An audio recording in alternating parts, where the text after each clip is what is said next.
Yadala omukisa guno kwebaza mukama wange nti olw'okuba enteredde ekisenge eky'amaanyi kitayitikamu tusobodde okusigala nga tukyali bawanguzi mu Kampala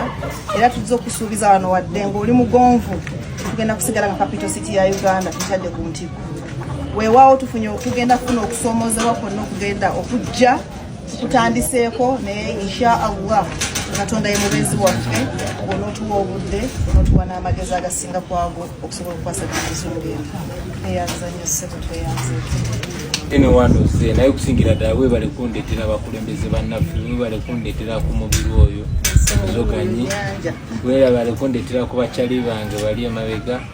mwebale nakuyimirirawo bannange sanyusa balabako ebisinga tunaabyogeramu si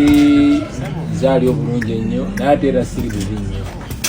yes kuno okugulu kwokka kwatite okukyalina obuzibu ekiwundu kigenda kikala naye egumba mwenda tebisobola kusapootinga my way naye nja kutereera ekigumba mmanya nja kutereera ate sijja kupowa ate nja kulemerako ate Museveni tujja mujjako ate Uganda ejja kutereera ebisigadde they are details.